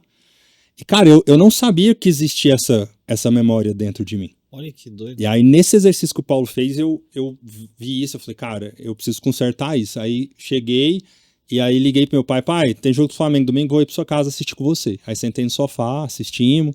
É uma das coisas que me conecta com meu pai, é de falar de futebol, falar do Flamengo. Hoje a gente não mora junto mais, mas é um assunto que a gente tem em comum. E aí, às vezes, é isso, né? Pra pessoa que acha que não precisa, tem coisas dentro da gente que a gente nem sabe, né? E aí, nessa situação aí que... Lá no caso do Paulo é sentadinho no ar-condicionado. Agora vocês, esforço físico, né? Cansaço. Eu acho que aflora coisas que às vezes o cara não sabe que existe. A maior parte dos ensinamentos ali são por alegoria. Então, a mochila que você está carregando, ela tem um significado. Você vai entender que na vida sua você carrega uma mochila, sua família carrega uma mochila, lá você é colocado em famílias. Então, tudo que acontece ali é um espelho do que acontece fora. Só que você só compreende quando você está vivendo a parada lá. Então é igual Jesus fazia. Jesus ensinava por parábolas. Ali você vai viver uma parábola. Literalmente, você vai viver uma parábola. Pô, alcançar a montanha? Não, a montanha é quando você volta para sua casa. Na segunda-feira começa a montanha. Então tudo é um paralelo, né, de alegorias que vão sendo colocadas que vão nos ensinando. Então é uma metodologia de ensino muito didática, cara. É muito didático. Tudo ali foi criado de uma forma muito didática para a gente compreender. E, claro, além de ensino, com muita palavra, né? Sim. Porque sempre vai ter a ministração da palavra. E é muito cristocêntrico, né? O evento, eu preciso deixar claro, isso não é segredo, é um evento cristocêntrico. Então a pessoa está indo para lá, ele vai ter uma atividade, vai ter tudo isso que ele vai passar, mas nós vamos levar... O nosso embasamento, o nosso modelo masculino é Jesus. Essa é a nossa referência ali dentro. É benção, mano. E última dúvida, para não ficar pegando spoiler. Desde que vocês fizeram, você que tá mais por dentro, é um formato maleável, ele evolui, ou ele já tá fechado e todas as vezes... É claro que, como são pessoas diferentes, as experiências são diferentes, mas o formato, ele vai se adaptando com o tempo... Tá havendo ajustes. Desde que eu comecei, algumas ministrações novas. Além de que, como são pistas independentes, cada lugar tem uma estrutura, tem o que tem que ser feito. Só que a geografia é diferente, as pessoas que vão ministrar ali são diferentes, as igrejas que sediam são diferentes, então não tem como ser igual. Cada tópico que a gente vai é muito diferente, cara. Tem uma mesma base, né? Tem um esqueleto. O esqueleto é o mesmo. Mas muda demais, cara. A dinâmica, o que acontece lá, às vezes um testemunho de uma pessoa, algo que acontece ali dentro, muda toda a rota do negócio. Então nós temos uma base para seguir. Mas é impossível um evento igual ao outro. É muito diferente. Especialmente quando você vai fazendo de regiões diferentes. Eu fui para Portugal, por exemplo. Abri em Portugal. Cara, parecia que eu tava fazendo outro Legendários, era outra coisa. Tudo muito diferente, culturas diferentes. O Gava tava comentando que agora você vai em uma outra função, que você tá ansioso. Agora eu vou servir, né? Eu servi um tempo atrás, mas só que eu não consegui ficar todos os dias por conta da agenda. Mas só que literalmente, como ele disse, cara, eu fui participar, depois eu fui servir. Literalmente, energias totalmente diferentes. Diferente. Servir, agora eu vou servir de novo, vai ser totalmente diferente da forma que eu fui. E para servir é ser um dos monitores? Ser um dos professores que estão lá? Tem vários setores para servir, né? Igual o Ricardo falou, a gente faz um curso para isso, a gente está se dispondo ao nosso tempo também pagando para estar ali, né? Então, as pessoas que estão ali, a gente realmente dá valor àquilo ali, aquele processo, porque para você entender realmente, são pessoas... Agora vai ter quantas pessoas no Legendário agora? Elas são menos, né? Mas vai dar umas Nossa. 100 e poucas pessoas. Uhum, que são exclusivos, porque é dia de semana, né? São 100 e poucas pessoas. Então, é quase que de igual para igual de servidores. De Então, servidores. você tem 150 participantes, tem 150 servindo. Uhum. Fica bem É individualizado, muita né? gente. É muita muita gente, gente. muita É porque a estrutura é muito grande. Pô, tô levando muita gente pro meio do mato. Então, o primeiro negócio nosso é segurança, segurança, segurança. Então, tem uma mega de uma estrutura muito grande. Sim. E no final do ano, nós vamos levar 1.000 pessoas. A intenção é levar 1.000 pessoas. Então, eu tenho que levar mais 1.000 servindo. Uhum. A gente, por exemplo, curiosidade, sempre a base é 1 para 1? tranquilizar. Não chega a ser Não, 1 para não, 1, não. Mas não é uma regra, mas é não, é uma basicamente. estimativa, né? A gente leva o nosso operacional, por exemplo, médico, é maior do que qualquer cidade pequena de interior. A gente leva 40 médicos, às vezes 50 médicos. As pessoas pensam, esse cara é só imprudente, vai levar. Não. Tem 50 médicos, só que são 50 médicos legendários. Ah, tá. E não só médicos. Aí você tem lá 10 bombeiros. Aí você tem. Enfermeiro. Já passou algum muita perrengue gente. assim de passar mal, quebrar alguma coisa? Ter que sair Já, correndo? inevitável, né? Você andando na academia, você machuca, então às vezes torcer o pé, machucar o joelho, às vezes a gente tem que remover a pessoa, a gente tem ambulâncias próprias, né? Então a gente é preocupado com isso, lugares de difícil acesso tem helicóptero para buscar, então não é uma coisa maluca que vai levar para o meio da montanha e é maluco, não. Então a gente tem uma estrutura se precisar, não precisamos ainda, mas um UTI móvel de precisar ali. Legal. Então tem toda essa estrutura, todo esse aparato, mas não pela proporção, eu acho que acontece pouca coisa. Pela quantidade de e gente, o Deus tem tempo que vocês estão nos guardado muito. fazendo, Nós estamos com se tivesse 1.300 acontecido, eventos já. já tinha espalhado. 1.300 aí. eventos já. É reta final agora do nosso papo. Eu queria, antes de dar a penúltima pergunta, queria perguntar para vocês, sempre que eu escrevo livro aí de pessoas, eu gosto de fazer essa pergunta: o que mudou na vida de vocês quando vocês se tornaram pais, né? Acho que o Gava é mais recente. E eu tenho visto que eu já conheço o Gava antes de ser pai e para mim é muito claro, assim, uma mudança muito grande. Ele tem mostrado muito isso nas redes sociais dele, mas o que mudou dentro de você, assim? Cara, ser pai para mim é uma responsabilidade muito grande, né? Eu tô preparando uma vida, né? Uma vida pro mundo, né? Então eu tenho uma responsabilidade muito grande, eu e minha esposa. E quando eu paro e olho pro meu filho, eu quero que realmente ele tenha acesso e seja uma pessoa que eu não fui. Eu quero que ele seja melhor que eu. Eu quero que ele seja melhor que a mãe dele. Então, a melhor forma de se educar não é realmente ensinando, falando o que a criança deve se fazer. É você ser referência, né? Então, eu busco ser referência ao meu filho, né? De uma forma positiva, né? E apresentar ele a Cristo, apresentar a minha base cristã que eu tenho dentro da minha casa, que é minha esposa, né? Então, a minha vida mudou literalmente, cara. Foi responder, assim, em pontos, tudo. Minha forma de olhar para o mundo, minha forma de olhar para tudo. Tudo que eu fazia anteriormente sem o meu filho, hoje tem coisas que eu não faço, né? Ficou mais medroso? Muito mais, né? E corajoso também, viu? É medroso, assim, medo de faltar, medo, não pode mais dar errado. Eu acho que o homem sempre ele anda com isso aí, né? Como nós somos o provedor da casa, a gente sempre tem essa responsabilidade, né? De ter. Mas o meu filho, literalmente, hoje eu aprendo muito mais com ele do que eu tenho para ensinar, né? Eu tenho que preparar um ser humano para a vida, né? Mas aprender, nós aprendemos todos os dias. Eu mesmo na minha casa aprendo todos os dias com meu filho.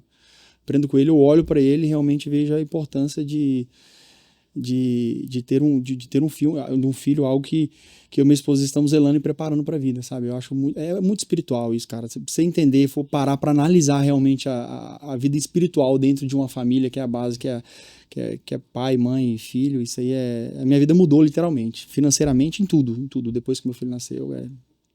E você, já tem tem 10 anos, né? Tem 10 anos e 8. Quando o Arthur nasceu, eu não contei na história, mas a minha virada de chave para prosperar foi quando ele nasceu. Que a Vanessa falou assim: agora você se vira que eu vou cuidar do filho. Aí ela parou de ser a provedora da casa, eu tive que me virar.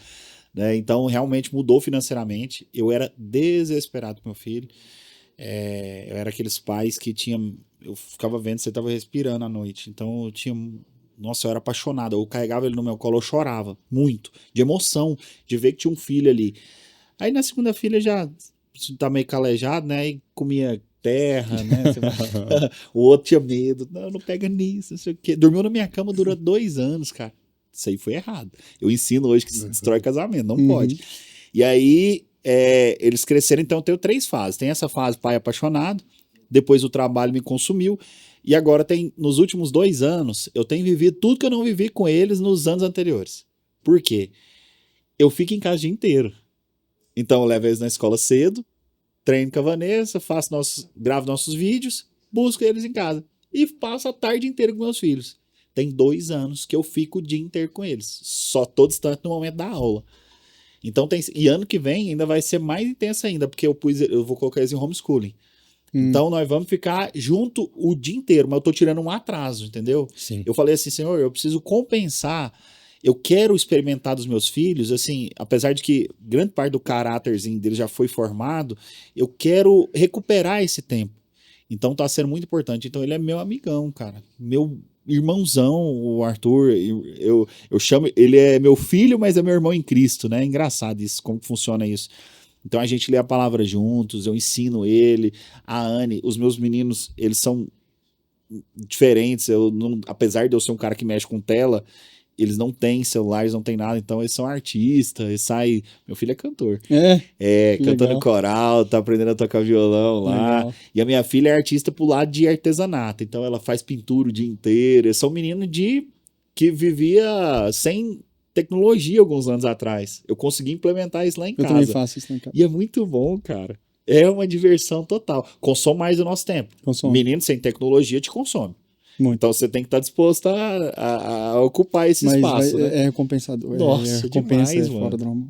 É uma benção, cara. Ó, tem um quadro final aqui do nosso papo. Como a gente tá brincando aqui de escrever o livro de vocês, eu vou falar uma palavra, vocês respondem a primeira coisa que vier à cabeça, tá? Tá. Fala o Gava e fala o Ricardo na sequência. Se a história de vocês fosse um livro, quem seria o vilão? Eu. Você mesmo? Não precisa ser uma pessoa, pode ser, sei lá, minha imaturidade. Sim. Minha adolescência. Meu egoísmo. Egoísmo. Quem seria a maior inspiração? Jesus. Não pode repetir, hein? Jesus já foi. Yeshua. Qual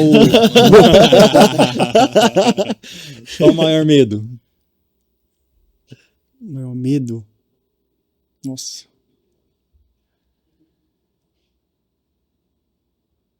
De perder minha esposa. Fugir do propósito. Qual foi a grande ideia? Qual foi a grande sacada que vocês tiveram na vida, assim? Grande sacada. Acho que mudar pra Goiânia. Pra Goiânia mudou um dos pontos principais. Marketing pessoal. Uma imagem que não sai da sua memória. Se você tiver a chance de... Falam assim que quando você tá no momento final, assim, vem uma imagem muito marcante. O que viria na memória de vocês? Eu com o violão na mão, tocando coisas que passavam no rádio. Eu diante de uma casa que estava muito destruída, muito arrebentada. Aí Deus falou comigo naquele dia que eu estava vendo aquela casa, me fez memória ao meu lar. Trilha sonora, uma música. Pra embalar o filme da vida de vocês. João 20. Eis que estou à porta e bato, do Fernandinho. Companheiro ou companheira fiel. Esposa. Minha esposa. Débora e a Vanessa. Um dia inesquecível. Um dia inesquecível. Casamento. O dia do nascimento do meu filho, eu participei do parto ali, cara. Também, juntos. Meu filho também foi parto normal parto também. Normal, cara. Foi muito louco. Cenário favorito. Cenário favorito. Minha casa. Onde você mora hoje? Cara, cenário favorito. Aldeia do Vale, vocês falam. Aldeia do Vale. Não, porque você falou sua casa, né? Você mora em outro condomínio, mas eu ia falar. É na minha casa, cara. Meu lar ali no meio do mato, do aldeia. Agora, se vocês quiserem ser um pouquinho mais comprido, o maior aprendizado nesse caminho até aqui. Maior aprendizado?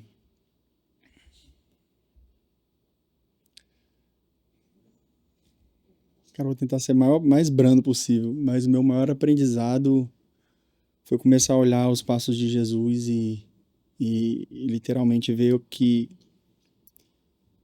eu não me comparo com ele, mas que eu poderia ter uma vida digna e de princípios como ele, sabe?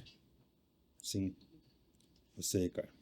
Eu venho de uma vida de erros recorrentes na mesma área. E eu demorei a entender que eu precisava assumir que eu sou fraco. Porque o dia que eu assumi que eu era fraco, aí Deus pôde se fazer forte na minha vida, né? Como Paulo diz, onde eu sou fraco, então é que eu sou forte. Então eu reconheço que eu sou fraco, por isso eu não... Hoje eu sou muito blindado. É muito difícil eu cair nos meus erros, porque agora eu entendi que é uma fraqueza minha, então eu sou guardado demais dentro da minha casa. Então eu tento ensinar isso para as pessoas. Entenda que não tem orgulho de você falar assim que você é muito forte. Eu me orgulho de dizer que eu sou fraco e que Cristo pode ser forte em mim. Né? Eu precisei de aprender isso a duras perdas. Né? Mas graças a Deus aprendi. Para fechar, se a gente fosse escrever um livro da história de vocês, qual seria o título? Primeira palavra de Gabriel Gava. Tarararara. Gabriel Gava. Cara, eu não sei qual título você daria pro meu livro. O menino que acreditou no dom da voz. Quem nasce no Espírito Santo é Capixaba. o capixaba que conquistou as terras goianas. Alguma coisa assim. Da Fiorino à montanha. Boa. Da Fiorino à montanha é bom. Ou não perguntei, mas tem uma intenção de um gospel aí? Tem, eu já tenho projeto. Eu tô escrevendo já. A gente teve algumas vezes que eu encontrei com o Gabriel, desde que eu tenho percebido essa mudança, e a gente fala muito sobre isso, que eu acho que é uma mudança assim, inevitável. Você sabia que hoje eu não escrevo mais, eu não consigo gravar mais do que eu faço antes, porque não me pulsa mais, cara, sabe? Não me pulsa, eu já tentei parar parar para escrever e realmente não faz sentido mais para mim. E se for pegar ao longo dos meus catálogos, hoje eu só faço gravações para manter realmente o que eu tenho ali, né, que é a música sertaneja, enfim. Mas parar para escrever algo inédito e falar que é meu aquilo ali para assinar, eu não consigo assinar, velho. Você teve uma experiência agora... É porque tem que vir de dentro, né, velho? Justamente, então a arte, né? Então, assim, eu já tô escrevendo, eu vou gravar um projeto gospel. Que massa. Que já tô idealizando pro final desse ano, no primeiro semestre do ano que vem. Já tem tudo na cabeça, já tô escrevendo já, né? Músicas, eu quero 4 músicas inéditas e 4 gravações no meio. Como que foi para você agora? Você teve a experiência de fazer um projeto retrô e reviver músicas de um outro tempo. Você se sente muito fora daquele Rafael, mundo? eu me coloco no off, cara. Porque eu não me vejo mais, sabe? É estranho te dizer. Eu te entendo porque... É muito estranho te dizer. Eu tô num momento da minha vida, cara, pra te falar a verdade, eu tô tendo que me conectar muito com Deus pra entender qual o caminho. Se realmente se ele me quer aqui, ou se ele vai me usar nesse caminho que eu estou, que é realmente o sertanejo. E eu vejo algumas conexões, camarim, eu vejo bastidores. Eu não sou aquele cara que eu era antes, pô. Eu não bebo, eu não faço o que eu fazia antes. Então, eu tô entendendo o propósito de Deus na minha vida, se realmente para ajudar as pessoas que têm nesse ciclo de amizade e de negócios, ou não, e realmente eu preciso sair e me pertencer a um outro nicho, sabe? Falo musicalmente. Eu tenho uma frase, eu comentei com o Gava, a gente conversou isso, que é assim, que uma vez eu ouvi falar que é muito doloroso você ser amado por algo que você não é. E Literalmente. aí acontece muito das pessoas chegarem para mim com o meu livro de 2013, e aí me mostra um texto e fala, eu sou muito seu fã por causa desse texto. E aí eu penso, cara, hoje eu não escreveria esse texto.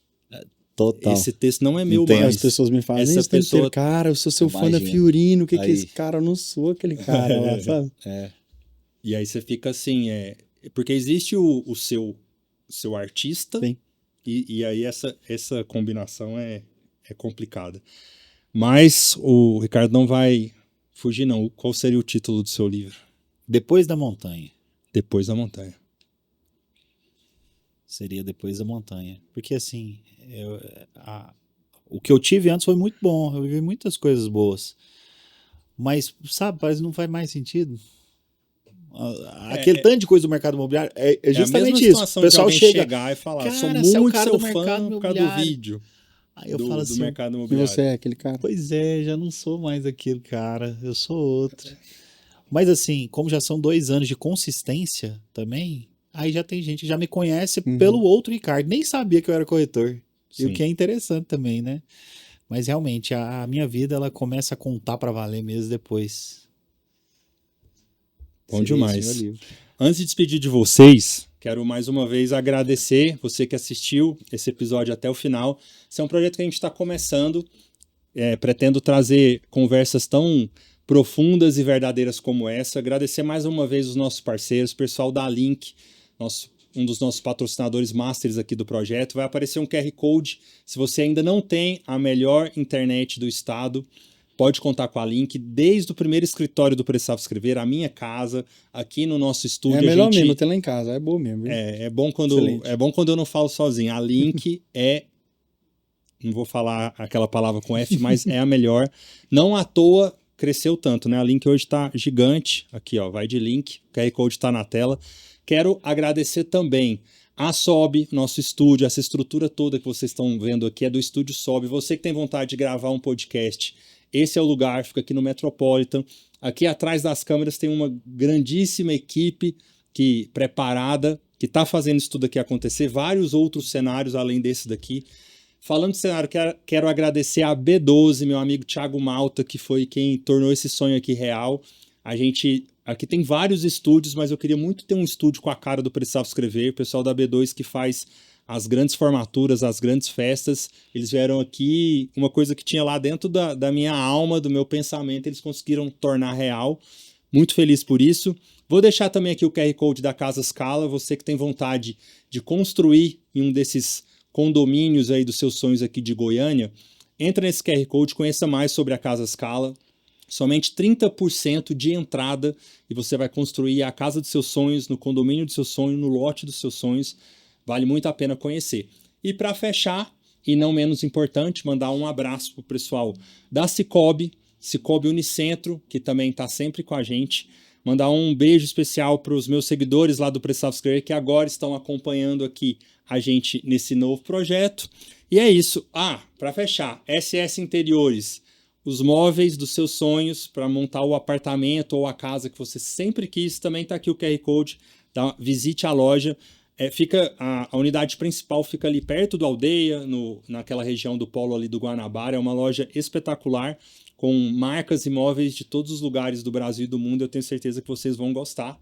E vou agradecer vocês. É muito bom começar um projeto e poder trazer pessoas do renome de vocês aí. Eu costumo falar que de tudo que eu construí nesses 12 anos do Precisava Escrever, eu acho que o principal é o network. Assim, hoje eu tenho o WhatsApp, chamo de amigo pessoas que para mim eu via pela TV, que sempre admirei, e vocês são pessoas assim. Tive já a oportunidade de ir numa célula na casa do Ricardo. Me considero amigo próximo da esposa do Gabriel, então assim, realmente eu estou trazendo aqui amigos e vocês são dos primeiros que estão vindo. Muito obrigado. Espero que vocês tenham gostado. Que a gente possa foi top. Maravilha, foi top. Falar outras vezes. Te vejo lá, hein? Tá bom. 24. Depois a gente volta para falar da minha experiência. Tá bom. Valeu, gente. Até a próxima.